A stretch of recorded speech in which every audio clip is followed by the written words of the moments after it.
Hello and welcome to the Harry Man Show, episode 76. Today we have in studio Keith Heaney with his new project, DemiAura. Keith is a great drummer, and you really need to check out his demo with his band. It's really busy, technical stuff. How you doing, Keith? I'm doing great. Thanks for having me. Yeah, thanks for tracking down here. And I know we've been kind of like, in and out, like networking in the same music scene, but it's finally nice to meet you one-on-one here. Yeah, likewise. Yeah. Thanks for having me, and great to meet you. Yeah. So let's kind of go to the beginning. How long have you kind of been in the Phoenix scene here? I've been in the Phoenix scene since 1994. I moved out from Ohio with a musician friend I'd been playing with since I was about 14, and we kind of moved out west. We didn't want to go to California. We decided to hit Phoenix instead because we figured it was a little cheaper to live out here, and we heard it was a pretty good metal scene and a pretty good scene back then. Yeah. So what was going on in Ohio? I was born and raised in Maumee, Ohio. It's a suburb of Toledo, Ohio, and wasn't a big scene back there. Yeah, I can imagine, yeah. So we were playing a lot of music pretty young, and just wanted to get out west and see if we could follow our dream. First of all, there's a lot of people, but I knew there was a lot of music going on, so it was really exciting. So, as you were in that type of music scene, what kind of bands were you in? Like, I've always stuck to more of the hard rock, metal, progressive metal type stuff, and at that time, it wasn't really big for progressive metal or metal. It was kind of more of the grunge. Oh, really? More grunge, and of course you had Metallica and Pantera, the big ones, but like metal wasn't really. It was kind of on the downswing because you had hip hop and you had the new metal coming in, and all MTV was kind of swinging more towards some different stuff. So it was kind of a weird time, but strangely enough, we had a 6-7 song demo that we put together with a 4-piece band. It was called Helical Scan, and we had some label interest with Metal Blade at the time, and it never panned out, but it was kind of cool that we were getting some interest, and to us it was like this brave new world. We were really like just happy to be getting some stuff out into the world, and for some people to actually be responding to it. So it was an interesting time for sure. And what was the name of this group? It was called Helical Scan. That's cool. And we're progressive metal. That was a big focus for me once it got towards the late 80s and the 90s. I really started getting into the more advanced type stuff, just listening to it and trying to throw some of that in there whenever you can, but still make it interesting, but try to write stuff that had some catchy parts too for the verses and choruses, but try to have some interludes that were a little bit busier. Well, I hear a lot of Neil in your playing, and I mean that in a compliment, from what I heard so far. So was that a big thing for you coming up as well? As far as you said, Neil? Yeah. Oh yeah, he's probably one of the main reasons I play the drums. Him and Nico McBrain. I mean, like I can listen to a drummer and know if they went through a Neil Peart phase. Oh yeah. Like my parents were really cool because they listened to a lot of really cool music in the 70s, and I remember that really vividly. Like talking Zeppelin, Sabbath, Pink Floyd, and then Journey, all the classic stuff. But I also had an older brother that was into like Deep Purple, Priest, Sabbath, but he was into some really eclectic stuff like Frank Zappa. Oh yeah. And Mahavishnu Orchestra and King Crimson with these really crazy arrangements. Just the drummers and the musicianship was just outlandish. And as a kid, you're just like, I don't even know what's going on. I didn't find that Zappa until my late teens, so I was kind of late to that boat. But since we're talking about your origins, let's kind of go back to your Ohio. Yeah. Was drums the first instrument?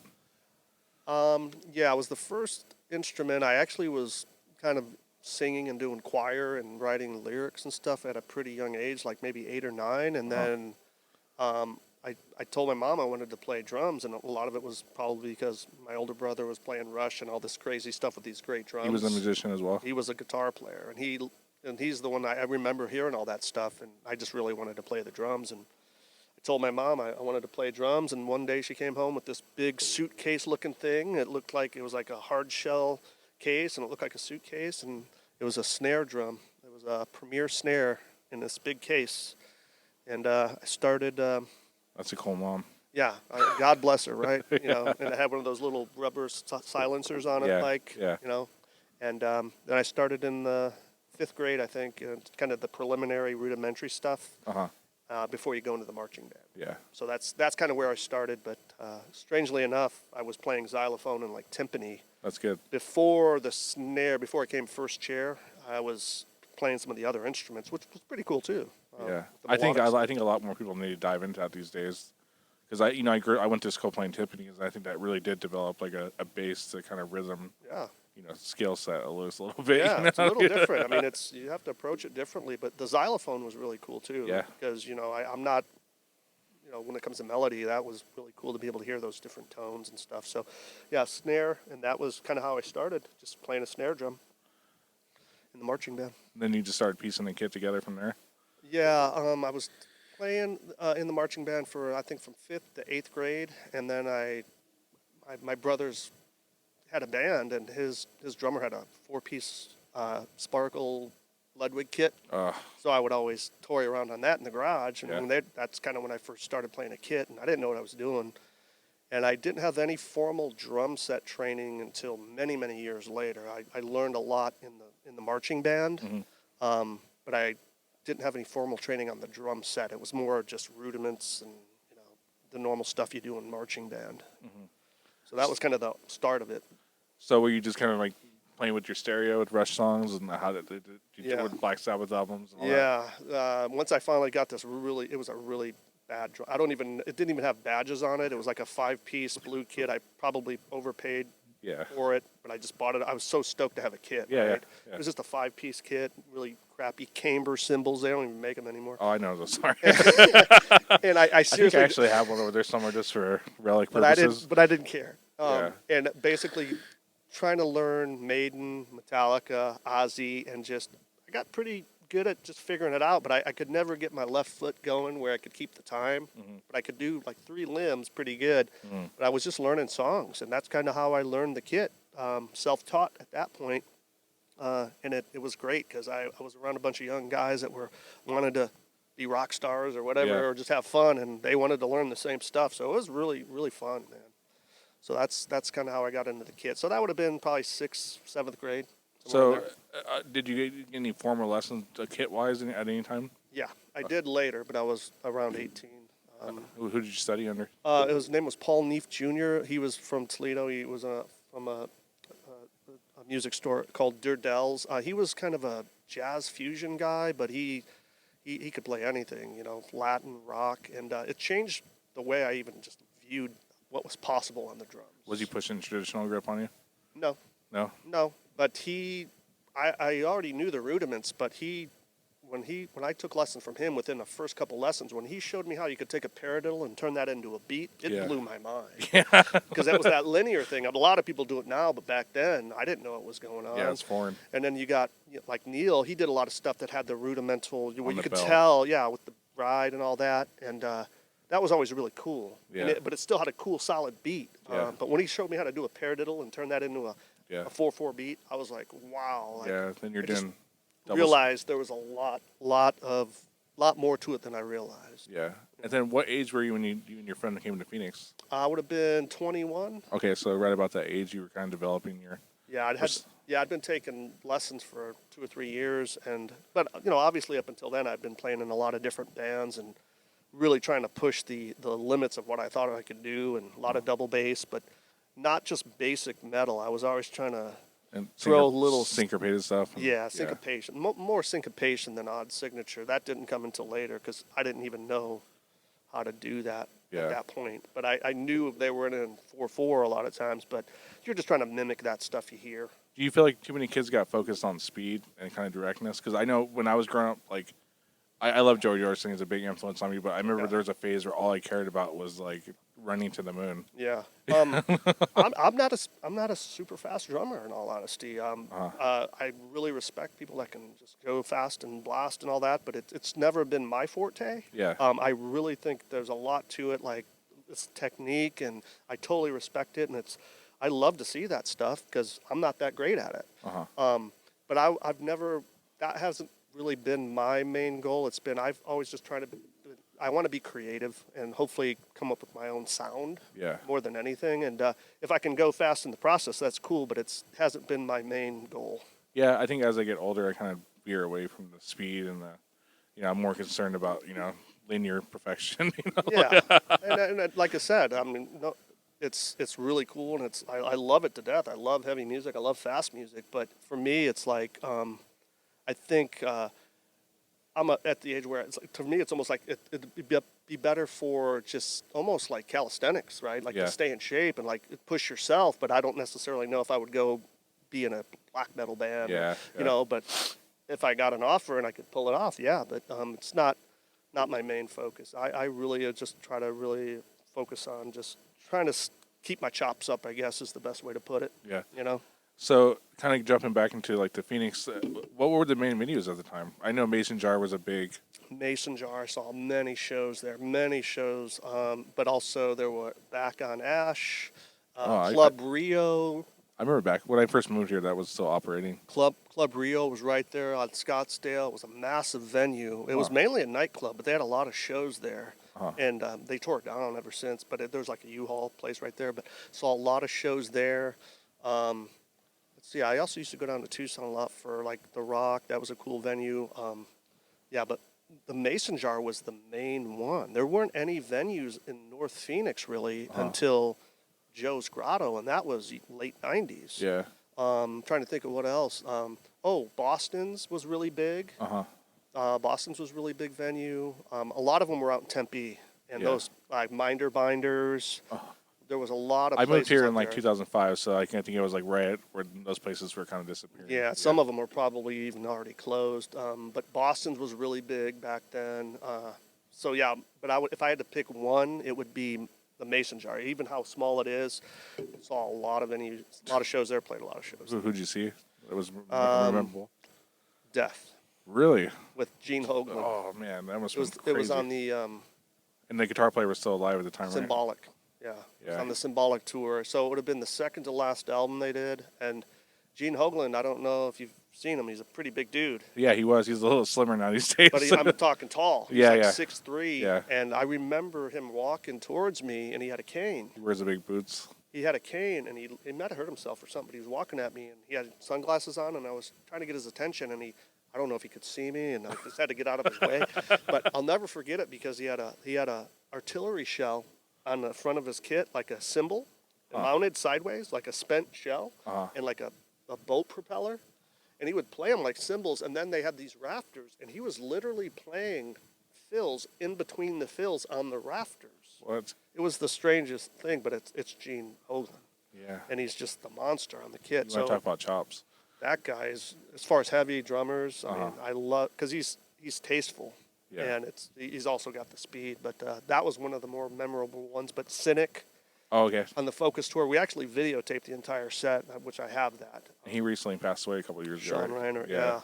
That was probably my top show of all time because we were literally like, they were right there, Sean Malone and Paul Masvidal were right there. Yeah. And Sean Reinert's just over to the right, and he turned his kit so you could see him from the side. Yeah. And he played the MIDI cat. And they actually had a female vocalist doing the growl vocals. Really? But she didn't know on the album because I think they gave her credit. I forget her name, but she was in another big death metal band. But it was cool because she was playing keys and just doing all the growl vocals, and Yeah. It was really cool. So Cynic and Death were probably the two most memorable shows that I remember from the Jar. So, yeah, and then I know Tool was in and out of there too. That's kind of what I wish I would have saw. Yeah, I never got to see him there because you always hear about these bands before they made it. They came through there, even Nirvana, I think. Jesus. But Tool, yeah, they used to come through a lot. I never got to see them though. So yeah, at least at the Jar. Backstory: the first time I seen you play was actually at Joe's Grotto with the band called Vex. Oh, you saw it? Yeah, that's where I first seen you play. Oh, okay. Because I used to play Joe's Grotto. Yeah. Here and there with different bands. So I don't know if I was playing with you that night or I was just there. Okay. I remember thinking like, man, that guy's good. And you were incorporating like electronics in your setup and stuff like that. Yeah. So how did Vex come? What year did Vex start for you? Well, those guys had already been going for probably at least 5 years before I met them. But it was kind of interesting because I was I was talking to you earlier about that clinic at the Guitar Center. I was teaching for Amy K Music at the time, and she had I don't know if it's still there, but it was right over there by the Metro Center. So she talked to a lot of the guys at Guitar Center, and she wanted to try to drum up some more students. So I did a drum clinic, and Jodiah and DL, who's the singer, they thought there was a vocal clinic or something there that night, and they went in there thinking there was it was either a guitar or a vocal clinic, and it wasn't what they thought it was. Yeah. So they pop in there, and turns out they're looking for a drummer, and they sat through the whole thing, and I did this clinic, and everybody's just being real quiet, and any questions, and it's like it was kind of one of those things where it's like there wasn't a lot of commentary. Yeah. Everybody was just kind of watching, and finally at the very end, any last questions, anything you guys want to know, or anything? And the singer goes, DL, he says, yeah, you want to join our band? And I'm like, I don't know. And I didn't know who they were at the time. I hadn't met them before, and it was pretty cool. And they came up and they gave me their number, and it took a couple years though, because I had some other stuff going on, and he was pretty persistent. Yeah. So, and they were super cool guys.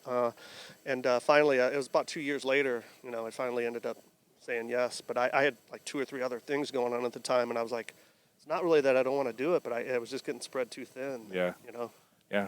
Breaking down drum sets takes a lot. Yeah, and I was in a band that I had been doing since the 90s in different versions called Organism, and it was it's probably some of the most technical stuff I ever did. It was basically fusion, but with a metal tinge to it. But almost the first album we were working on was kind of a clean, like almost like fusion type thing, where there wasn't a lot of heaviness to it, but a lot of odd signatures and all instrumental.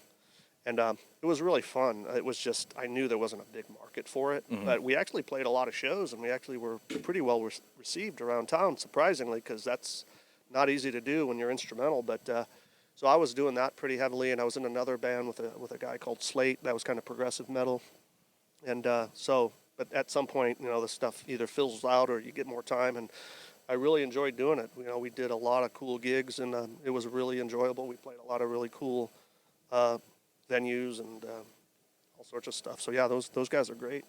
So you were with them for how many years? I played with them for about 10 years. Jesus. Yeah, it was a good decade, and right around 2019, before everything kind of went crazy, the singer he wanted to either take a hiatus, or he wasn't sure if he wanted to be in the music industry just because of for whatever reason.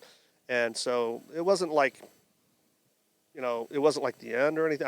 There could be a chance that there could always be something else happening with that. I don't know what the status is. But it was a good run, and we played a lot of really cool stuff. And I was hoping to get a second album out with them, but I don't know what the status is on that, if that will happen or not. But it was a good time. We had a lot of fun. Now, I kind of want to talk about the project that you're in now, and I think you've been with them for 2 or 3 years, DemiAura, and they're awesome. This is the band I've been checking on the last couple of days. I've really been enjoying that. So can you kind of describe, this is like a really melodic, busy, I really like it. It feels very mechanic, and I like the vocals on it, but how did this project come about for you? Well, it's been around a lot longer, but more of an instrumental band. Organism, I started realizing there's a lot of bands called Organism, and I was like, I want to change the name. Yeah. So we kind of shifted to DemiAura. We had already had like a album's worth of material, and we were a 4-piece instrumental at the time, but we wanted vocals. We just weren't able to find a vocalist. Yeah. So we wanted to streamline the sound and make it more friendly to a vocalist, because the other stuff was just so crazy. It would have been really hard to put vocals over. A lot of time signature changes. So we wanted to kind of find a happy medium, and I decided, let's change the name. And we had a song called Blind to Your Aura in Organism, and then I was like, we kept throwing around new names like Demi, God, just all different variations, and we're trying to find something cool that didn't sound pretentious. And I was like, I'm just going to make a word up. And I took Demi and one of the song titles and just DemiAura, and nobody had that name. And I was like, it sounds kind of cool and pretty unique. So, it is what it is. But I knew it hadn't been used, so that was a big deal for me. Yeah. And that's how that came about. And then we had some lineup changes, and then we went to a 3-piece, and we started playing a lot of shows instrumentally, just a 3-piece, and we were playing just some bass tracks because we couldn't find a bass player either or a second guitarist, so we're playing the sequencers. And then finally we found our vocalist, Chelsea Rathchild. So that was about 4 or 5 years ago, actually. And then she came in, and surprisingly enough, because I had wanted a female vocalist since the 90s. I for some reason, this is pre-Evanescence and all that stuff. Yeah. Like The Gathering and Theater of Tragedy and stuff that you hear that's European, that it was kind of cool. Lacuna Coil. Yeah, they're great. You know, and I was like, I want to get a female vocalist and maybe even have a guy do some layering, you know, growlier stuff, because I thought that Lacuna Coil thing was kind of cool, but I didn't want it to sound like that. Yeah. But so anyway, she came in, and we didn't change any of the arrangements. And they were pretty busy, and we were writing them where we're like, maybe there could be vocals here, but we were kind of just, there were no rules really, because we didn't have any. We didn't have to worry about it with any vocals. That's the beautiful thing about instrumentals, is that there aren't any rules. Yeah, yeah. You know, so you're kind of free. But so she came in and she put vocals over about 7 or 8 of the songs, and then we wrote a couple more, and then we got the deal with Pavement 2019, and we kind of went from there. We did a video, which we filmed on South Mountain. Oh, really? Yeah, we actually 3 locations. Camp Verde right there on the river, and then we did South Mountain at Dobbins Peak, and Really? there's that little stone hut. I didn't know that. Yeah, and then we filmed some of it in the studio. But she came in and just crushed it, man. Like one of the most professional vocalists I've ever worked with, and like I said, we didn't have to change any of the arrangements, which that's kind of shocking, really. Normally you're moving stuff around. And, So she worked with you guys instead of and it was, you know, it worked really well. So that was cool, and it was exactly what I was looking for, because I know now there's a lot of female vocalists, but it's like I always wanted to have a really good female vocalist, because I like clean vocals. Yeah, so do I really like clean vocals, but I really like if a female can do it well. I know now it's peripheral, you know, you see that all over the place, but that was something I had wanted for many, many years. So it was really cool to be able to finally find somebody. And she's just like into the same stuff we're into. She's into face warning and, Really? you know, a lot of the progressive stuff, where it's hard to find a girl that even likes that kind of music. Yeah, or heard of it. Much less can, heard of it or can sing, you know. But so that was how that came about, and that's been pretty fun. So while we're on that subject, we're talking about busy progressive bands. Who do you think is kind of blowing up, and what do you listen to right now? Oh, man. I love Animals as Leaders, So do I, yes. Periphery. Those guys have been around for a while, but it's just, you go, these guys are they even human? Yeah. You know, Aliens, you know, Matt Garska. Yeah. Like, he's probably one of the top guys, but I love Matt Halpern, because not only just what he does on the drums, but he's like an entrepreneur, man. He's producing a lot, yeah. I mean, he had that band Happy thing, and you're like, these guys are really figuring out ways to make money while they're on tour. I mean, they're giving lessons, Yeah. you know, at the venues and online, and I just really respected that, because I always thought there was a market for online drum lessons even in the late 90s, except for the technology wasn't there. Yeah. Everybody thought I was crazy when I said, what if you took a drum cam and you tried to do lessons on a computer? And everybody thought it was nuts. But Yeah. back then, like, YouTube didn't even exist No. yet. And everybody laughed at it. And it's like, these guys, like, once the technology was there, you got like Mike Johnston and Matt Halpern, and you're like, these guys just, and now they've got all these sound packs and all the sample kits and all that, and Yeah. you just got to go, wow, these guys are on top of it. Yeah, I mean, I guess it's going to sound weird, kind of a subject to bring up. Do you feel like the next part of evolution of, you know, progressiveness and music progressiveness, like it's almost kind of like cyborginess? Like, I mean, I feel like we're going to get so like in tuned and layers and layers. How do you see that kind of evolving with software? I know that's kind of a far-fetched question. Oh, not really, because I think for a long time, I think people fought it, and I wasn't a big drum machine guy or a drum programmer. Because for me, it was always easier to just try to play it, even if I'm not perfect, and then hash it out and just keep doing it until you get it better. But now you have to realize that there's an industry in itself just for programming drums. Well, I think just the idea of starting your own recording room in your house is a lot more. Yeah, it's feasible. It's feasible. Like, even in the 90s, it was like $500,000 just to get a board. You know what I you're mean? right. Like, I mean, the cost has come down, and it's so interesting, and that's I've never been really much on the production side up until the last few years. Yeah, same here. Because it was always somebody else doing it. It's Yeah. not that I didn't want to do it. It was like these guys were already good at it, and I didn't have the time to learn it. Yeah, I don't think I started touching this stuff until a year and a half ago. You know, I'd done some minor stuff on some of these little 8-track digital where you're kind of throwing I had a TD7 for years. You know, I literally still have it, and I did a lot of demos with this thing, and I was like, this is pretty cool. Just to be able to throw it on a demo and nobody can hear it. Like, we were doing this stuff in apartments. You know, seriously, that first band I was telling you about, we were in an apartment, Metro Village, and we were all with headphones. We're all in line, but you could hear, the only thing you could hear was the singer screaming his ass off.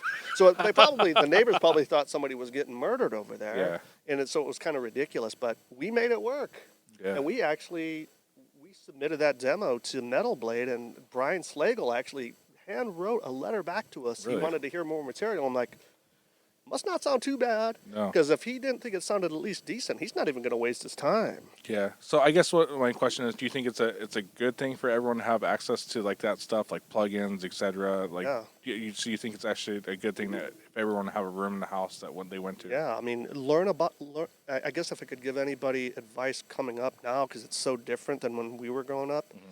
Learn as much as you can about the entire industry. Not even just about production, but the business side. But learn as much as you can. How much would it cost you guys to go record back in the 90s? Oh, I mean, thousands, hundreds of, thousands of dollars for a demo. Yeah, that's crazy. Very expensive. I mean, even now you can pay $10,000 for an album at a studio.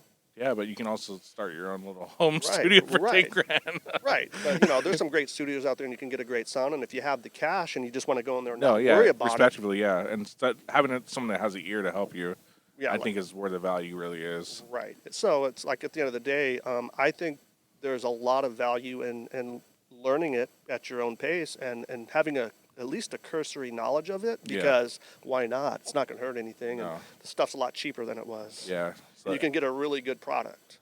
Yeah. That's the difference. So I guess coming out of that, I think it's going to push the limits and limits and limits and limits. I'm really curious to see how that kind of goes. Yeah, it's hard to say because obviously you don't really need labels anymore. I mean, you have a submit button pretty much on every platform now. A lot of, because I've dealt with some entertainment attorneys and kind of that are in the scene that are actual musicians, and just I watch a lot of webinars and I follow a lot of people that are starting their own businesses, and it's not like it was 20 or 30 years ago where it was kind of a big deal. And even when you were signed back then, you were probably going into debt. Yeah. You weren't going to make a lot of money, you know, unless you're like a big pop star, or if you're like a Metallica where you're like just selling out arenas, of course. But like a lot of these bands that you think they were pretty big, but they didn't make as much money as you would have thought, because it was all going back to the label. Yeah. So it's almost like a student loan kind of like mentality. And you're going to own that. You're going to owe that for the rest of your life, probably. Yeah. It's really hard to sustain it. And then you hear about, I watch a lot of documentaries about musicians, of course, from back in the day, and most of them got ripped off, and they didn't even own most of the property. I think they were just caught in a moment of excitement, and, we made it, let's go. Right. And then the label ended up owning most of that stuff. And, a lot of times when you go into the studio and you had a deal, the label owned the masters and all the recordings. So a lot of the guys didn't even own their own music, because that was part of the contract where they're going to pay for the studio time, but they're going to own the masters. And that's why you hear all this stuff now where they're trying to get their masters back, or they're selling their catalog. Hey, I can't be mad at them, because those old school bands, it's like, they deserved that money, and a lot of them got ripped off, and the fact that they still are able to make any money off it now, hey, if you can make $100 million off your back catalog, God bless you. I've seen a lot of bands just sell their catalogs, like the Motley Crue. Yeah. I think they made $100 million. I don't know how much it was. It's hundreds of millions, Yeah, I see a lot of bands that are kind of, in the retiree years, kind of just going, okay, here, use it for Adam Sandler movie, whatever. Yeah, it's like, at the end of the day, it's like, how much more money could you make off it if you didn't do it? So you might as well. Those guys don't need the money, but that's their money. Well, it's their kids' money, and it's their whatever, if you can sell your stuff for a couple $100 million, even if you're already, you have quite a bit of money, you might. I think they're just trying to see how much money they could potentially make in the future, because I almost wonder how when they buy those catalogs, how they're going to make that money back. But there's a lot more likeliness, or it's a likelihood of them making money back over a long period of time because it's got that name recognition, and those are classic songs, and there's a reason why they're buying that stuff because they're going to put it out there, and like you said, commercials and all sorts of stuff. Yeah. So kind of we're on the studio subject. What drums have you experienced in a studio setting, and what do you want to try? I mean, I know we talked about being at drums before we kind of went on to this, but what was like your go-to like kind of coming up though? Like I use I've got a Grand Star, or not a, well, I've got a Grand Star 2, Tama Grand Star 2 Birch kit. I've used that since '93 in a lot of recordings, and a lot of studios. Birch, right? Yeah, that's a Birch kit. It was a 6-piece, but then I got the 6 and 8-inch mini timbales, and then I got an 18. The only drum that isn't a tom on it, I got an 18-inch floor tom that is a Ludwig. Okay. It's a maple. That's the only non-Tama, but I really wanted an 18, and I couldn't find a good Tama one. But that kit was kind of like my dream kit. It was like the best kit I ever owned at the time. And then I ended up getting the Catalina Birch probably about 12, 13 years ago, and that just had the smaller toms with the shorter, they weren't as deep. Yeah. And I really liked that because the Grand Stars are the deep toms. Well, you lose a lot of efficiency. Yeah. So I really liked the smaller, it was 8, 10, 12, and then a 14, and they sound great. And like I said, it was pretty cheap kit, $600. And I just would switch out the snares. I used pork pie snares. Oh, nice. I love those. Little squealer, and then the bob, and then I think I have a 13-inch Ludwig. But that's where I'm kind of lacking is on the snares. And, of course, you can never have too many kits. So that's what I'm working towards is getting a few more higher-end kits. So, I mean, studio setting is like Birch kind of your go-to. Have you learned that's kind of like, because that's what I'm learning myself. I think that Birch, Maple's a little boomy for a studio, but I feel like every time I set up a Birch kit in here, like it just gets right to the point. Yeah, I've always really liked the sound of Birch, and like I said before, like Maple hasn't been on my radar as much, and it's not that I know the Star Classics Tama were made out of maple and they had really thin shells, and like Mike Portnoy used those, I think. Yeah. And I liked his sound, but I just Birch, I just preferred it for whatever reason, and then now they've got all these different types of woods that they didn't even have 20, 30 years ago, so that's the new frontier, I guess. Yeah, and they're also getting expensive too. Yeah, I mean, seriously, I mean, 8, 10 grand for a kit, but it's like if you got the cash, it's better than wasting it on other stuff. Yeah. Yeah, I agree. So, what has been your cymbal choice? Back in the 80s, Zildjian was big, right? Yeah. And then when I started playing Sabian, probably early 90s, I went all Sabian. AAX, I really loved them, and I can't remember why, but I just liked Sabian. Oh, not to jump in, did you see that Chad Smith letter? Oh, yeah. He's going to Pisces, obviously, but yeah, I'm just saying that was kind of a little shocking because he's been a Sabian dude for 30 years or 40 years. So sorry to jump in front of you, but I just like that zinged in my brain just now. No, and I don't have anything against Sabian or Zildjian for that matter. Matter of fact, just about every cymbal company out there makes good cymbals, just like drums. They all have a good line of drums or cymbals, but I'm a pasty guy. Oh, really? Yeah, and I think it was probably more towards Stuart Copeland and who played them back in the Nico McBrain played them. Yeah. But then I think once it got to like the 90s, Danny Carey. Oh, yeah, that's one of my... And I love the signatures. I played all signatures, but those are really expensive. Yes, and I started buying the Dark Energy. I still have some Dark Energy hi-hats and the ride. It was like a $700 ride cymbal. Yeah, they cost a drum set worth of like easily. Right. Yeah. But I loved them. And then one thing about the signatures, though, I was breaking a lot of them. Really? They'd last about a decade, and I'd start getting cracks in them on the signatures, and that's heartbreaking. So I started, I'd get the 900, whatever series they had out that was pretty good, but maybe not top line. So I started going with the 900 series and the 20 series I think they had for a while. Yeah, I liked it. I don't know why they got rid of that line. Yeah, they were good. Yeah, they were so I very used those. washy and kind of bright at the same time. And I also found that the Alpha I have a flat, it's a flat ride, Alpha flat ride with no bell. Nice. I got that on my left side. And then their splash cymbals are really good on the Alpha. Yeah. Because I was paying $130 for a splash on the signature, and it's like, seriously? Yeah, a little 8-inch splash. Yeah. They sounded great, but I'll be honest with you, they're not as. Maybe I was just hitting them too hard, or I think splashes you can make a ZBT splash sound good if you wanted to. You know what I mean? Right. So the Alpha, and so I got a couple of those, but I've got a couple of the 900 series, so I like those. And the hi hats, I've got a 14 and a 13 Dark Energy, and that ride, it's the Mark II, I think. Dark Energy. But on my wish list is that what is it? The Moad, the Danny Carey purple one. Yeah. That's kind of what I want to It's like get. $1,200, right? Yeah, I think it's about 6 or 7. I don't know if it's 1,200, but if it is, that might be a while before I get it. I've always wanted that blue ride. Oh, the The Stuart Copeland. Yeah, and I've never actually seen one in person. I've seen a couple people playing them, but if I were to get one for my left, I'd probably get that Stuart Copeland because I like to do a lot of double ride and double hi-hat stuff. Really? Yeah, and I always have 2 rides, more than 2 hi-hats because I just think you can do a lot of really cool stuff with 2 rides and still have a good backbeat.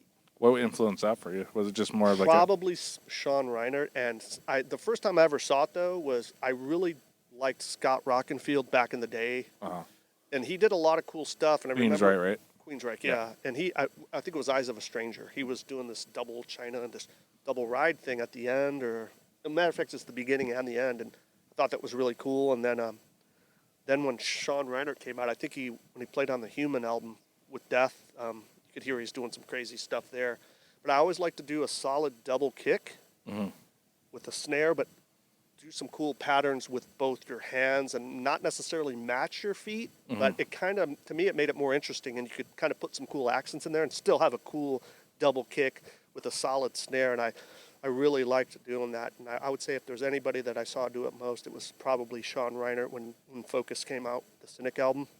He was just doing some just absolutely amazing stuff, and he did a lot of that because he was kind of more of a jazz. Those guys were jazz guys, Yeah. but metalheads too. Yeah. And that's why that album was so groundbreaking because nobody had ever heard like jazz fusion death metal, and you knew those guys could play jazz too because it was in there. I mean, it was part of their sound, and that really opened up my mind to not just keeping a solid pattern on the ride with your one hand, trying to do some busier stuff. And it kind of goes back to the rudimental stuff of paradiddles and double paradiddles and trying to do what you can with your hands and your feet. And even when you're just doing exercises, try to get your feet to match your hands too. Yeah, it's funny you say that because I literally just put a ride some on my left trying to do that stuff, which I'm not really great at yet. But and I also started, it took me a long time to do the open hand where I was doing more stuff with leading with my left, and I feel like I'm pretty good at it, but I'm still not as articulate. So you're right-handed primarily? Yeah, but I do a lot of stuff with my left hand on the hi-hat and ride, but I'm not as accurate as I am with my right. But I can definitely hold it down, but I know I can do more with my right still. Yeah. It's been a work in progress for a long time. Yeah, that's something you got to work on. That's balance. I noticed you play with a lot of electronics too. When did that kind of start to incorporate it for you? Well, first time I ever played electronics was in '94 when I came out here. We met a guy, he had probably about $100,000 worth of gear, and we were just like, where'd you get all this stuff? And he had a TD7, a Roland TD7, and back then, I had never played an electronic kit before that. It was foreign? Yeah, and he had like some of those DA88s, some of these really like $4,000 or $5,000 like recorders. He had like 3 or 4 of them, and just you come in a room about this size and it's just filled with gear. We're like, wow, I mean, we're gonna hang out here for a while. We were only in town for a couple months. And he had a TD7, and it took me a good 6 months before I could get comfortable with the inverted beaters, and it's a lot different beast than playing a V kit, right? Yeah, it's a different rate of like recoil, I guess you would call it. Yeah, and the pads are really solid, and I mean, I played those from '94 for rehearsals, demos, you name it, because I kind of had to. But I did like the versatility of all the different sounds you could get out of it, because that was kind of their flagship kit back then. Yeah, Simmons was their main competitor pretty much at the time. Yeah, and like I said, that kit still works. So I've had to solder some of the... you still have it? Yeah. Damn. Still have it. So, I mean, props to Roland. They make good stuff. Yeah. But we had to solder some of the connections here and there. But, I mean, after 30 years, you got to fix an old car once in a while. I beat the crap out of the thing. But it is brutal on your body, those rubber pads. Yeah. Nothing like a V kit. So that's where I started. And like I said, we were doing demos with that, and it sounded pretty good. Mm-hmm. Most people didn't know it was an electronic kit. If you do it right, it sounded really tight. And then I kind of moved away from that because I want to play acoustics more, but so we did more with the acoustic kits too. Whenever we could, we build up a studio and try to record ourselves, and anytime we could go into the studio, we would do it. But then when the mesh heads came out, I was like, man, these things are like driving a Cadillac. And then when I started playing with Vex, I started playing with my TD7 because they had a house, but it wasn't soundproofed, so we couldn't use a full kit. And then the bass player his brother had like a TD20, and he brought that over, and I was like, man, I love this thing. So I played that for many years over with them, just rehearsing. And you can do a lot with them. You don't necessarily have to play them live. Yeah. But I mean, you do see people playing them live, like a lot of cover bands I see playing with them live. And matter of fact, I think even Trans-Siberian Orchestra plays like a roll-in kit. Really? They use real cymbals, but they use the pads. Yeah. When you were recording, this is something I'm kind of learning right now. I'm learning how to record with MIDI. Were you recording MIDI or just a line in? A lot of the times it was just line in, but I'm trying to move more towards the MIDI, where at least if you can Sound play stuff. Yeah, sound replacement.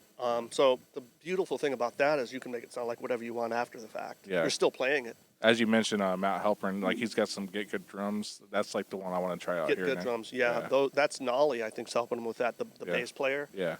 Those guys, I mean, I saw videos of them just literally taking each instrument and cymbal, and they're getting like 2,000 or 3,000 hits dynamically of each instrument and cymbal. Jesus. It's crazy, but that's a science in and of itself, like getting those samples. And I mean, you see that now, like Luke Collins got one too. Yeah. So that's probably going to be a pretty big industry. But my honest opinion, I mean, all appreciation to those guys you just mentioned, but do you think that hurts the organic side of it, or you think because I mean, you don't want everything to sound, like on a grid, but do you think it hurts or helps? I think you can go overboard with it, like to some degree, but I think a lot of albums they used drum machines on, and people don't even know it till this day. Yeah. So it's like when you listen to bands like Fear Factory and stuff, that's actually all punched out. Yeah, but at the end of the day, it makes sense. It's actually part of their sound. Like I think you mentioned it earlier, like Cyborg. Yeah. That's what I used to call Cynic, like Cyborg metal. Yeah. It almost is part of their sound, like Fear Factory. Yeah. Like to me, it's like that's kind of cool. But then I saw him live and he like did it, and I was like, oh shit, okay. Well, like it's like Thomas Hakey from Meshuggah. Like Meshuggah, he didn't come out until like the third or fourth album and tell people that he was programming that stuff. But he can pull it off live. Like it's not like he's doing it to. I think Bleed is like the modern day Hosper teacher. Right. That's the one people love. But it's one of those things where, I mean, I saw those guys open up for Tool on the 10,000 Days tour, Meshuggah, and he can definitely do it. So to me, it's like, if it's out of necessity, or maybe you want to control the sound of the mic bleed, because I think that's why a lot of people want to do it, is more for the control, and they can control the sound better. I did the simplicity, and I think like just beyond.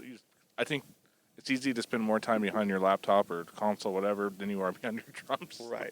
And I love the organic, and without the technology too. Don't get me wrong, but I think that we're not going to go backwards. Like they're probably going to see more and more of it. So it's like you might as well embrace it a little bit. I just want to learn as much as I can. Yeah. And if I can play it, I'm going to play it. But it's not a bad idea to learn how to program and learn some of this other stuff too, because there's guys getting gigs out there programming drums for bands too. Yeah, that's something that, like I said, I'm starting to scratch the surface on, and I'm like, oh. Yeah.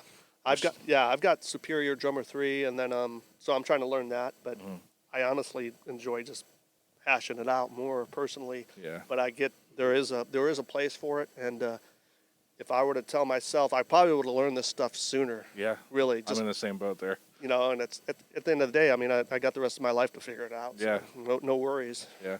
So I noticed you play with are you using like loops or with DemiAura? Because I noticed you play with a roll and pad. Are you kind of triggering like sequences or anything? No, I play all that stuff. But really? we did play with bass tracks and guitar tracks, because we probably auditioned 30 or 40 guitarists and about 20 bass players, and there were a couple of guys that would really be able to pull it off, but it was almost like they would come and tell us, this stuff's got a lot going on, and I don't know if I want to take the time to learn it. And I can appreciate that. Don't waste your time, don't waste ours. But so we did play live with a track, which is really nerve-wracking. Mm-hmm.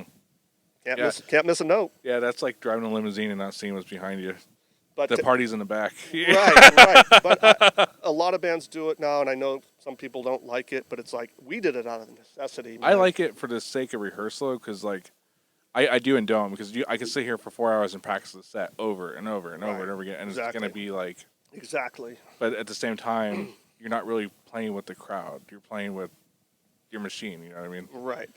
And so the other stuff, like a lot of those intros that I wrote, I played those live. Like, Really? yeah, I played those all on the Octopad, and that instrument kind of changed a lot for me. Because I'm a big Roland proponent, just because I like their stuff. Yeah, they're the best in my opinion. It's I have quality. I just got a V drum kit myself. Yeah, it's, I was going to get a TD30, and right when I was getting one, they stopped making them. And then the TD50 came out, and I didn't like the first one, but the one they've got now, the TD50 KV2, Yeah. I mean, it's probably the most powerful one they've made, and just the way you can do like 16 to 30 channels when you're mixing. It's just, that's what I'm looking for. Yeah. But on the Octopad side, I could start doing melodic percussion again. It took me back to the xylophone and the marimba and all this stuff, where it wasn't just about beats and hand percussion, but I originally got it for the hand percussion and the world percussion. That there's no way I'm ever going to get all these different instruments. No, you're not the Grateful Dead. For $800, you can get 670. Well, just imagine sounds. trying to bring that to a stage and like tell the sound guy, I need a mic position here. Like,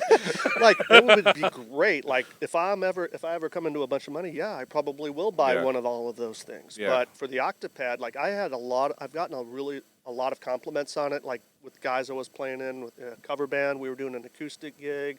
I'd use it for just more percussion and tambourine and simple stuff. But they would always be like, man, that thing sounds really good.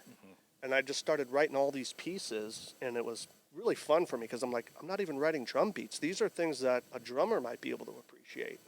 And so I started writing a lot of the intros. And matter of fact, some of the stuff on the Vex tunes, I did a lot of stuff, tabla, and just really cool stuff. Yeah. And how can you really recreate that live without, you know what I mean? You could use a sample, but at the end of the day, to me, I really pride myself in trying to pull off that stuff live. Like I said, playing with the tracks, it is what it is. I would have preferred to play with the bass player. Not with Vex, we were a full band. Yeah. The bass player played cello. Yeah, And that was I remember really that, cool. And that's what kind of made us stand out, I think, was with the cello, because people would come there and they'd just be surprised to see somebody playing cello. I remember that. I vividly remember seeing you guys at Joe's Grotto and going, what the fuck? You know He's what I a mean? great cellist, man. Yeah. He's a great bassist, but Yeah. when he plays cello, it's just really low, and you just don't see it that often, No. But I was, able to integrate that, but I wanted to do it to where it made sense, and it wasn't just for the sake of doing it. I wanted it to sound cool, but I wanted to play it. And don't get me wrong, even with them, sometimes in between songs we would do like little sequences, but they were like samples. There's like weird clips from movies, but we played all that stuff live, and it was really cool. And I love the Octopad. I started writing I've written probably 2 or 3 albums worth of material on that thing. Really? Yeah. And that's kind of what I've been focusing on for the last couple of years, actually. So I've always been really interested in learning tabla drums. Obviously, Danny Carey is my influence on that. Yeah. Did you just dive in with that, or was there anywhere you were kind of studying? Because I know there's a certain rhythm count you have to do. Steve Smith really got into it there for a little bit. And it's like a weird Indian count. Yeah, they play in like threes and different time signatures. And to be honest with you, I didn't really study it. I was just going with what I thought sounded cool. Yeah, that's probably what I'll end up doing. And with him, it's like I think he's actually studied with tabla players. Yeah. He's playing real tablas. And before I got the Octopad, I got one of the Synthesia, the purple pads, the ones that created for Danny Carey. Yeah. And I used it. He used it with battery 3, I think. And I had just one of them, and it had like 7 zones on one pad, which I really liked. And I used that with Vex for a couple of years first, but problem is you're depending on that computer, and sometimes that thing fails. Yeah. So I didn't like, because if it didn't work, then you're just you have to ditch that. You can't play that part. Yeah. I hated that. With the Octopad, it's plug and play, and as long as you got that thing plugged in and they've got you through the PA, that thing doesn't mess up. Yeah. So that's one of the reasons I got it, but it also sounds amazing. Well, I'm not going to say any other brands, but I play with other brands, and they literally will pick up like the bass drum, triggering like at full volume. Yeah. I'm not going to say brands, but I'm saying that Roland doesn't have that problem. That's why I like their stuff, because you hit a bass drum, you hear you're like, crap. Yeah, the false triggering. Yeah. The only time I've really had problems with that is when I've got because I actually hooked the Roland up with the Octopad as a full kit with 2 kicks, a hi-hat, and then a ride. Sometimes you might get those external, sometimes they'll off the vibration, very rarely. But I don't use the external pads live. It's just the Octopad. Yeah. And it sounds great, and I'm having fun with it. So the way I look at it is it's given me another, some other colors I can use where I'm not just focused on just playing beats. Yeah. and the melody, and I'm writing actual parts where it's almost like a vocal pattern or something. Yeah. Then I put percussion underneath it and beats under that. And to me, it's like, I don't care if anybody hears it. It's really cool. And it's almost like soundscapes, like soundtrack music, I guess. Yeah. What kind of DAW are you using? Are you just kind of... I've got a Digital Performer. Oh, nice. 9.5, I think. People don't use it. Not that many people use it, but it's a really powerful program, but it's not super intuitive for me. Mm-hmm. So for the last 2 years, I've been really just trying to get the basics of recording and getting the signals, and I'm not even really good at editing or anything or the effects, but it's like, if I get the parts down, I can do all that other stuff later, right? So that's kind of what I've been focusing on. So I kind of jumping back to DemiAura, obviously we all came to a standstill about 2 years ago, but what's in plan for that band? Like, well, right as the album got released, there was a lineup change. One of the main members left just as the album was getting released, so that really put a damper on any touring, because we're still getting offered tours, and so that we weren't able to follow through on any of the touring obligations. So what we kind of decided to do, the singer and I, Chelsea, we're going to try to write a second album. Nice. And just see what we can do with it. The keyboard player, he's kind of working on some of his own stuff, so we're going to try to see if he still wants to do, like, maybe write the guitar and keyboards. Mm-hmm. That was kind of the goal. And he seems like he was down with that. So we're going to try to write a second album and see how it goes as a three-piece, and, just see what happens. But the goal was to put out another album, because we have a 5-year deal. Really? So we could, however many albums we can pop out. So we'd probably do another album. And Chelsea moved, the vocalist, she actually moved to Virginia Beach last year.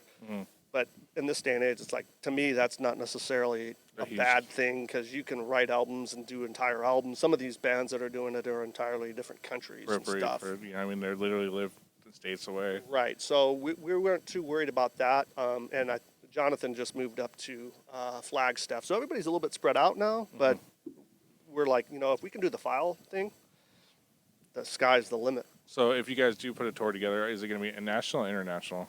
Probably would be just national at first, but we're just really trying to figure out what we want to do on the second album, and then we'll try to see if we can pull in other members, and we got to get the new material down too, because I don't know if we would focus as much on the first album if it was an all new lineup, or at least a pretty big lineup. But Pavement's been really cool. Some friends of ours, Images of Eden, they signed with them a couple years before us, and they just got off a couple big tours. So there's always a lot of opportunity. It's just we have to put new material together and put a new lineup together, basically, to see where it goes. Nice. So what would be the best place to check that stuff out? And, like, obviously with your drumming, do you have a channel or a place you would kind of recommend checking out with your solo stuff? The other stuff I'm working on now, I've got my own YouTube channel, but mainly for DemiAura, you can just go to DemiAura.com, and then there's all the different Facebook, Instagram, and we have a YouTube channel there. I've got a Facebook page for myself, just Keith Heaney Drummer, and a lot of times I'll post stuff there and stuff from my YouTube channel. So working on getting my site back up. It's just going to be KeithHeaney.com. I had that for years. Easy enough. Yeah, so I'm going to get that back up, and that's going to be kind of a hub, I guess, where I'm going to put a lot of the soundscapes, and I kind of want to have it more of a hub for all the stuff I'm working on, like, because I do a lot of other stuff for, like, lyrics and all sorts of stuff, but I want to be able to put this new project up there, because the cool thing about it is that it's not necessarily just going to be something that I'm hoping that a drummer's going to listen to. I almost want it to be something that your average listener can just kind of chill to. Yeah. You know what I mean? Yeah. Where it's not like a drum solo album, you know what I mean? Where I'm just doing chops. I'm going out of my way to try to write almost songs, but they're like sound ambient. Ambient. Yeah. Because I'm really into a lot of that type of. Do you ever experiment with synths and all that? I do have a MIDI keyboard that I just got a couple months ago, so I'm going to try to do some pads and stuff. Yeah. But I'm not a keyboard player. Me either, but I like just a little. I love the way synths sound. I love synth. I love, especially even, I know it sounds cheesy, but even some of the 80s stuff. Yeah. You know, I'm kind of a nostalgic person, but I love synth, and that's one instrument I wish I would have learned a long time ago. Well, I just want to learn chords and, like just basic. Sure. orchestrating, Yeah, because I mean, you can do a lot with just chords You and can fill up pads. a lot of empty space. Right. You don't Yeah. even need bass really. Like, Yeah. So that's kind of where I'm moving towards. It's just I need to get some good VSTs, some good patches for some good keyboard sounds, and that's my next move. Nice.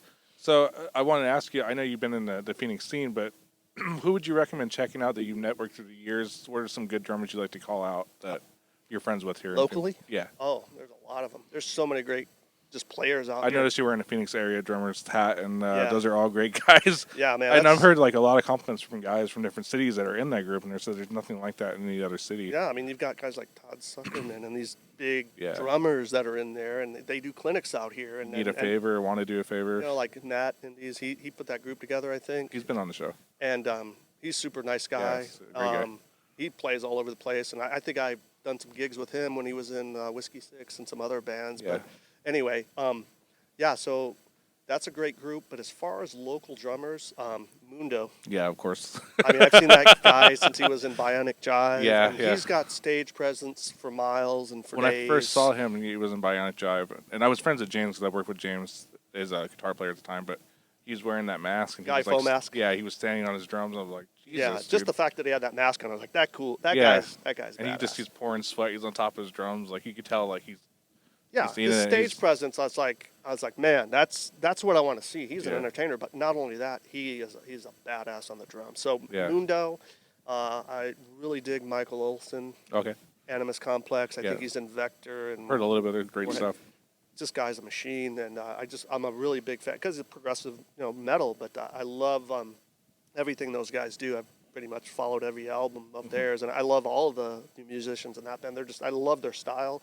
But he's a great drummer. I really appreciate what he does, and I try to pay attention because he's definitely got a lot of great chops on top of it. Zach. Oh yeah, he's been Seawell. on the show too. Zach, I've been watching Zach. his since- oh god, I'm blanking out, but his patterns he's doing with the songo beats and stuff like that. yeah.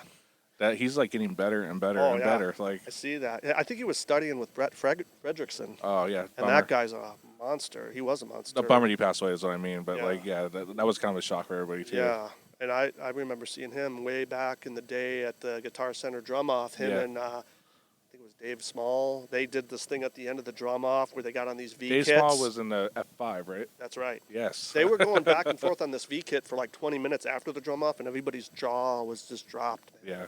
Amazing drummer. And I actually was going to try to take lessons from him too. I was like, man, I really need to.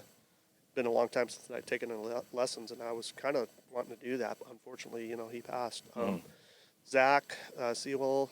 I actually started watching him back in the 90s. He was in a band called Excessive Bleeding, and I would see him playing at these like parties out in people's yards and stuff, and it was totally like just death metal, But this guy was a beast back then. Then he was in a band called The Awakening, and that was Ray from Sick Monic was on guitar. As a matter of fact, it was Sick Monic basically, Yeah. with a female vocalist. Oh really? And that was like one of my favorite. You know what I have to bands. say about those guys? I had a rehearsal room next door to them. Uh-huh.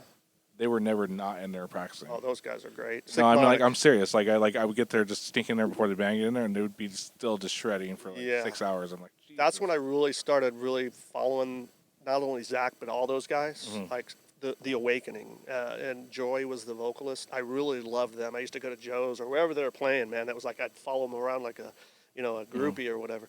And I loved that band. And then of course when Sick Monic, I love Sick Monic. They're really Yeah. good. And been following Zach for a long time. He's a great drummer, really cool guy, and I've shared the stage with him a bunch of times. And Yeah. he's probably one of my top guys around town that I Yeah. like. There's a lot though. Jonathan Bond from Fifth Density. okay. They're like progressive metal. They put out a couple albums. That band's really good. And obviously Mundo's and Don't Panic. So that's Yeah, I'm really dig. digging that stuff too. I'm thinking I might catch their next show as well. Yeah, I just saw him a couple times with Sevilla. I've been following them in the different iterations. There's been a couple times when Mundo wasn't playing drums for him. Yeah. But I've seen them a bunch of times with him, and they're really original. They're kind of unique. Yeah, it's relaxing music, but It's- heavy. Yeah, it's just it's they've got their own sound. And so those are the ones I can think of. Sorry to throw that on you. I don't want to miss out. I don't want to miss No, I anybody. guess I'm just trying to like get more local guys on the show, and I want to start doing some more group shows, and Yeah, those guys are all great. It sounds like you've had a couple of them on the show. I know Mundo. Majority of them actually. But so those are the top guys I can think of. I know I'm forgetting some, but there's even guys that are in tribute bands and cover bands that are really good. These guys are playing 4 or 5 times a week. Yeah. Like I don't know if you know Jason Weedman. Sounds familiar. He's so bad with he's names, in man. Traveler. But he's also in like I've seen this guy play 2 or 3 gigs a day. Really? Like I'm like I was joking around with him once, and I go on Facebook. He was posting as like, you're like the Kenny Aronoff of Phoenix, because like you're everywhere. Like I almost think there's more than one of you. Yeah. So he's one of those types of dudes, but he's all over the place, plays all the time, and I got to give my hats off to it, because that's tough. Yeah. When you're playing a couple of gigs a week, much less a couple times. Yeah, we got to balance the job, family, whatever. Like. Right. So I really enjoy Jason's playing too. So he's a good guy, good play. He was actually in Vex before I was. Really? Yeah, he was the drummer before I was. Well, there was one other guy too. So I think, he might have been the first guy. But yeah, he's a good drummer. So yeah, those are some of the guys I can think of, and I don't want to forget anybody. But those are the ones that just come to my mind. Right out of the gate. But there's a ton of them. Yeah. All right. Well, Keith, I think it's been a real great pleasure to have you in the studio here, and I think we should definitely do this again as your band starts to kind of move forward again. Absolutely. I would say on the other topic, one of my big pushes right now is I'm hoping to either by the end of this year or early next year get out some of the other stuff I was talking about. It's called Percussive Frequencies, and I'm going to be starting a site on that and a page. So that stuff will be I'll be publishing it and stuff on my channels and stuff on my YouTube, my website. So that's going to be a big push. And are you available for session work or filling gigs, or are you kind of just focusing primarily on DemiAura? Focusing more on DemiAura, writing the album, but even more so completing the Percussive Frequencies thing, because I've got 2 albums worth of material, maybe 3, and I could almost probably release them as single songs, but I want to have kind of collections too, so it's like, if anybody's interested, I can kind of hear. We're in a day and age where I think one song at a time is not really a bad idea either. Right. You know what I mean? Some of them are kind of long too, because I listen to a lot of meditation stuff. I do a lot of meditating and new age stuff that doesn't even have a lot of drums. But this is almost something where I think you could have it as, like I said, soundtrack music, video game, movies, or just kind of meditate to it. Do you think meditation has helped you with your drumming? It's helped me just in life general. You think so? Yeah, because I'm kind of a high-strung dude. You seem laid back. Yeah, I'm better now. Yeah. But, it's helped me because seriously, I'm kind of I worry about stuff, I think, a lot. I'm on the same frequency there. But meditating and just mindset, I realize that a lot of the stuff that happens in your life, you can kind of control to some extent. Yeah, and perception. That's your mindset, and the meditation part is just you need to calm down, just let it all go. And it kind of changed my life. I'd say about maybe less than 10 years ago, I started getting more into the manifestation and mindset type stuff. But I knew it was real because we've all predicted things or had things that we thought were going to happen, whether it's good or bad. And it's almost like kind of weird, right? It's weird, and you're like, but I'm not saying psychic, but it's like I do believe that your mindset has a lot to do with certain things that can happen in your life and directions. I'm not saying you can control it entirely, but I think it can have a big impact. And if you're constantly focusing on negative stuff, it's going to happen. It's probably going to have more negative stuff happening. But if you're focusing on the positive stuff, it's a lot more likely that good stuff's going to happen. Bad stuff's always going to happen. Yeah. It's just how you kind of respond to it. And then when I realized that if you try not to dwell on that stuff and try to focus on the positive and the silver lining, that, you might as well, because that other stuff's going to happen anyway. But if that's all you're ever thinking about, you're going to have a pretty miserable life. Yeah, it's funny because I was just talking about this with someone this morning. But if I were a newcomer to this, what would you look into music-wise and studying that kind of stuff? As far as like more meditation, New age, I've been listening to Carlos Nakai since the early 90s. He's actually from Tucson. He's a Native American flute player. Really? And I know it sounds kind of odd, but it's literally one of those things where you're hearing it, you're like so relaxed, but yet your mind can picture all these things at the same time. So it's your mind is kind of thinking, but you're really relaxed. And he plays with Will Eaton, where they play like these strange like harp guitars, almost like Mike, Michael Hedges, where there's like a acoustic and then a harp. And this guy's like a luthier, and he plays with Native American flute. And they'll play some accompaniment with guitar, and then sometimes like Native American percussion and chanting. Mm-hmm. And there's one album in particular, I used to go to sleep to it every night. It's called Ancestral Voices. Really? And it's one of those things, for whatever reason, it just calms me down. And I could listen to it almost every night, sometimes even several times a day.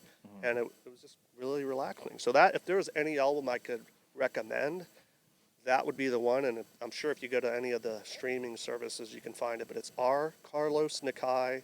And he's got a ton of albums, so all of them are really good. But that was one that really stood out. And Yeah, I wish more people would focus on stuff like that instead of going to, other bad things, But, like, yeah. I really think that would be a culture shift in itself. I know it sounds kind of cheesy, Native American flute. What's that? But it's so calming, and it's like I think just the idea of meditation or like relaxing, it just like we're almost trying to, like, as Americans, push that stuff out as soon as we hear it. right, because Yeah. people they don't want to change their mindset, or they don't want to change their habits, Yeah. and they'd rather just stick to, hey, I watch TV and all that stuff, Oh, yeah, me and too. watch movies. I love that stuff, Yeah. but it's like you can waste a lot of time sitting yeah. there watching TV and I not lo- accomplishing I anything. love video games. Right. Don't get me wrong, I love all that stuff, but But at the I end of the day, I still sit there and think, man, I could have been playing drums for like 2 hours right now. You know what I mean? Like, right. And yeah. so exactly. So when I started kind of working on if you don't mind, No, go ahead. on the percussive frequencies thing, I set a goal for myself. I'm going to figure out how to do this all by myself, just me. Yeah. And it wasn't because I didn't want to work with other people. It was right when we were mixing that album, the DemiAura album, and we were already kind of right in the middle of the pandemic. Self-challenge, yeah. And I was like, I'm not going anywhere. Let's do something productive other than just sit here and kind of be depressed. Yeah. And I started coming up with all this really cool stuff. And I'm like, I really don't care if anybody hears this. Yeah. I just want to do it for me. Yeah. And I like it. So the way I look at it, as long as I'm enjoying it, that's a victory. Yeah. So I just kept coming up with all this material. And I'm like, wow, I wonder if other people would like it. So I started sharing it like with really close friends, because it's not done. It's not mixed or mastered. Yeah. Just give me your honest opinion. Like, if as an outsider, would you listen to this just as a normal listener, not even a musician? 'Cause I'm not trying to hit musicians. I want this to be something where just any person might be able to Yeah. listen to it.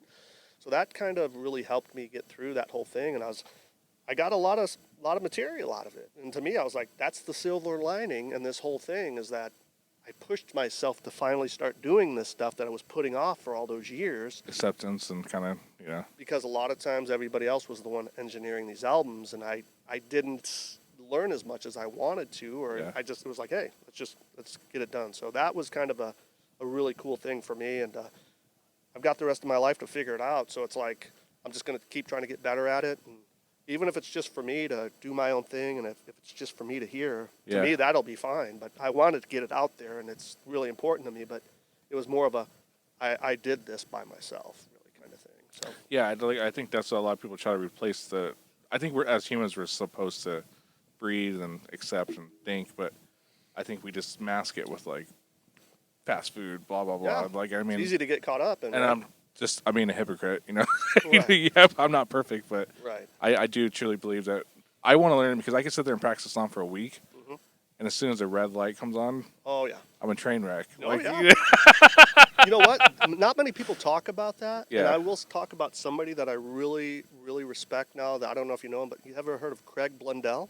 I'm so good with faces over names, like, but He was a Roland guy. Uh-huh. He used to demo all their stuff. He literally helped create their sounds for a lot of the TD kits. Really? And I'm like, how did you get that gig? Anyway, so I used to watch his videos of him demoing octopads and all the percussion, and then he started playing with Steve Wilson from Porcupine Tree. oh, really? And he toured with them, and when he did a solo, and he would have these blogs when he was on tour, because he was getting a lot of flack, and I think he played in another band, and he was getting a lot of, like, haters, whatever reason, like, you're not this guy, you're Well, not anytime guy, there's who are success, you? there's always People didn't really know his name that well, Yeah. so they were kind of just giving him crap, and he would talk about this stuff about stage fright Mm-hmm. and recording and that red light syndrome. Yeah. And nobody talks about that, but that's a real thing. It is. For a lot of people. Yeah. And it's like, to me, I could be in my own house, in my own room, with nobody home, and I'm still like distraught. right? It's a work in progress. And Yeah. to get back to the percussive frequencies thing, Yeah. everything I wrote, I had melodies and parts kind of worked out, but I would pretty much just set a tempo and record, and one take of I would do about 6 to 8 tracks, but I would do the melodic percussion, like xylophone, marimba, whatever I'm doing. Then I'd go back in and I'd do bongos, djembe, tablas, like underneath that. Yeah. Because I want to have different versions where there's hand drums and just the melodic percussion with no drum beats. So that way it's a little more chill. Mm-hmm. And then I started layering beats underneath that. And the only variation there would be is I would use different patches, like I'd use 808s or like different kits. Sometimes I'd use like acoustic kits, but I wanted to have different versions of the beats with different sounds. And I did those all in one take, no punching in, and a lot of it was improvised. Mm-hmm. And to me, I was like, it was really helping me lock into the click, but also I didn't know what I was going to do next. Yeah. To me, and I did that for a year and a half, 2 years, and it really helped me get tighter. Yeah. Not that I felt like I wasn't super tight with a click, but obviously you're nervous. Like you could have a part down pat, and once you get into the studio, I mean, there's, everybody's different. But so to me, I was like, I was just I'm going to record as much as I can with a click. Yeah. And that was great. That wasn't introduced to me until probably like my mid-20s, to be realistic. I mean, like, I had some experience playing metronomes, but I think the reality of the click track is kind of scary sometimes, Yeah. Well, that's when it goes back to, regardless of what people think about playing with the sequencer, a lot of the gigs I played with a sequencer or a click, it is very difficult to do. Yeah. But you want it to sound real, but you cannot miss a note. Yeah. And that's So when you no play matter what anybody says, if you can get through a gig and not miss a note, that's a success, man. But do you feel like you're losing when you're disconnected with the audience? Because I kind of, like, when I do that, I feel like I'm just in my, like, cube, you know what I mean? Well, and I'm trying to, like, look cool while I'm doing it, you know? Right. Well, the downside is if you got in-ears on, Yeah. you're missing a lot of the experience. So Yeah. that, I will say, you miss a lot of that if you didn't have it. And I've done a lot of gigs without it, too. Yeah. Where I'm just playing to, like, a Tomo rhythm watch, where I just want to, I'll maybe have one in and just make sure I'm not speeding up. Because I tend to speed up a little bit live. I think everyone does, yeah. Yeah. Yeah. So I don't think there's anything wrong with it. It's just how you use it. Adrenaline. But you can kind of lose a little bit of the feel of that rawness. Yeah. So it is nice to just not do it sometimes and just go for it. But I can easily go see a band and tell if they're playing with the click or not. Oh, yeah. And it's not saying it's bad. I'm just saying I can totally tell when the band's swaying and when they're not Yeah. swaying. And there was an art form, and guys like Steve Gadd, some of these guys talk about it, where some of them are really good at playing in front or behind the click intentionally, not because they're off, to give it that human feel. And I think if you can really master that, Yeah. you can kind of get rid of some of that mechanical feel to it. No, my bad habit is I just try to land so I don't hear it. Yeah. Yeah. And that's what Neil Peart used to say, is like, Yeah. if you're doing it right, you don't hear the click. Yeah. And I was always like, what are you talking about? Yeah. Well, you're so tight, but then he got to the point where he was like, I'm too mechanical, and that's when he kind of re-envisioned how he was playing and I started think working. Test for Echo was when he like kind of. I know that's when he came back, but I think that was like the evolution of Neil Peart right there. Yeah, the Freddie Gruber thing, Yeah. and he was trying to be more fluid, and I saw him on every tour from Test for Echo to the last one. Really? I as big of a fan as I was of theirs, I didn't get to see him until Test for Echo, but I saw him twice on that tour, and then of course everything happened, and I saw him on Vapor Trails and all the other tours after that. But that last tour, R40, I was like, these guys are kind of doing a little more improvising than I'd ever seen, and you could tell they were kind of having more fun with it, and they never really did that before. I don't think they were taking. They were obviously being serious, but I don't think they were taking themselves so seriously. Right. I mean, they had already accomplished everything they need to. So to me, it was just like, these guys are great live. I don't care. I mean, they could totally have a train wreck and no one would care. No. Because it just doesn't happen. Yeah. But they're humans, and it's like, to me, if there's one band, if somebody asked me what's your favorite band, it would be Rush. Yeah. Because and the reason is there's only two bands, in my opinion, that have been able to pull off what they have, and it's Rush and Tool. And what I mean by that is you got these bands that are like progressive with these crazy songs, but they're on the radio. Yeah, that's what I was about to say. Tool's, I would say more than Rush. I mean, not downgrading Rush. I'm just saying, but Tool literally forced radio stations to play Schism. which is like 7 minutes long, yeah, whatever. Vicarious was Yeah. 8 minutes. Like, and like whether you like them or not, like you got to say that's pretty crazy. Yeah, when people want it that bad, and you're kind of like, all right, I guess that takes up. Right, and they kind of took the throne for Rush and like King Crimson, and like in the '90s, they were like, I mean, I liked the first 2 albums, Yeah. Opiate and Undertow. Yeah. When I first heard Stinkfist on the radio, I go, this is going to be my next favorite band. Yeah. Because I knew they were doing more than they were doing before. And then if you listen to Inema, it's almost like they went back in time and recorded a progressive rock album in the 70s. Yeah. Because of how, just like Third Eye, you know what I mean? Yeah, It I had think this weird Ladder also feel is to like it. when I got introduced. Excuse me if I'm saying that wrong, but that's when they blew up, and then I went Yeah. back Yeah, and bought like Opiate, Undertow, Anima, whatever. yeah. But I think Ladder also is kind of like their centerpiece. Yeah, because it's a masterpiece. Yeah. It's like one fluid song almost, right? Yeah. Because when you're listening to that, you're like, I think of I all- learned how to, or tried to learn how to play drums to that album. Right. Takes and Leeches sounded because the way the panning was and the drums. I thought like this before YouTube, so I didn't see what he was actually doing. So I just thought like it was off-worldly, you know? yeah. like- I mean, I remember listening. I love Lateralis, and I saw him on that tour, and it was mind blowing. But I'll tell you what, when I listen to that album, I go, I'm not sure how they did this in a studio because it sounds like almost like one song with all the interludes. And I know they didn't do it in one song, Yeah. but the way they did it and all this, it's so fluid. Yeah. And to me, it's a masterpiece. I still listen to the album at work. I mean, I'll start from the beginning to the end. I'm like, damn. It's one of those albums you can listen to the whole thing. You don't skip any tracks. And I had to me, to that's a I had to say the new album's growing on me. That's the thing about Tool albums; they do grow on you. Fear Inoculum, this song, I was hooked right away. right. But now I've been like kind of like listening to that song, and I'll reach out to another song, and I'll circle back to Fear Inoculum. You know what I mean? Right. That's how I don't know. That's the way Tool albums are with me. It takes me time to kind of like Yeah, sometimes they're not right out of the gate. You know they're good, Yeah. but you don't realize how good until you've listened to it like 5 or 6 times. I was even like that with Lateralis. It was like Yeah. I knew it was good, but then when you like sit there and listen to it a bunch of times, you're like, wow. And then 10,000 Days, I was like, it was even produced even better. yeah. But 10,000 Days didn't hit me right away. I mean, I knew it was good, but there were some songs on there where I was like, I'm not too sure. Kind of different. But I realized that, hey, man, this is good. They're not doing the same thing over and over. Yeah. And then Fear Inoculum, I was like, this is a flat-out masterpiece. This Yeah. thing is so well produced. It's scary. Yeah. And I know some people kind of didn't like it, but I'm like, there's not really a bad song on that You're album. not going to please everybody. I don't care how Yeah. you get to the Beatles come back from the dead. Some people are still going to hate it.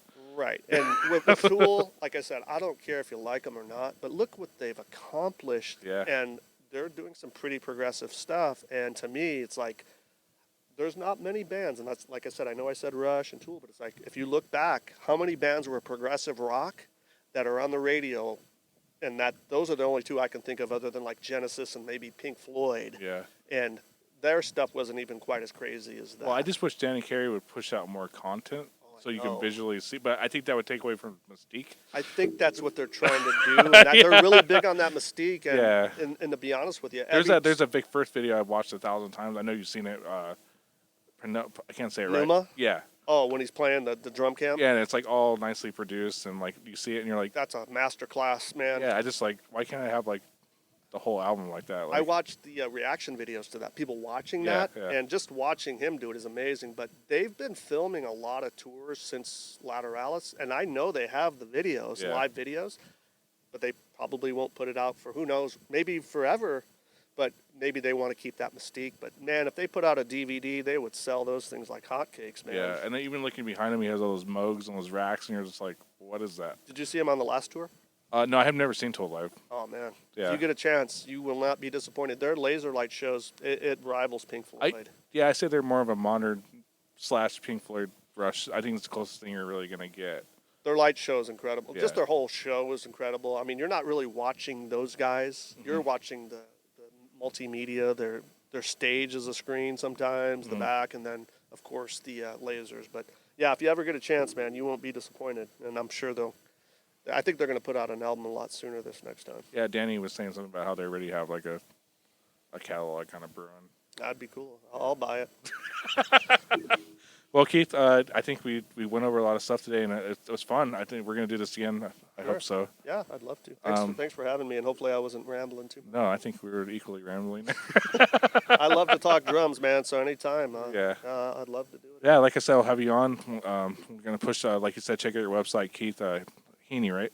Yeah, the website's not active right now, but DemiAura.com, that's a good one. And you can just go to Facebook, and it's Keith Heaney Drummer. That's my Facebook page. And I've got a personal profile. So if you just look up Keith Heaney, you can find either one of those profiles.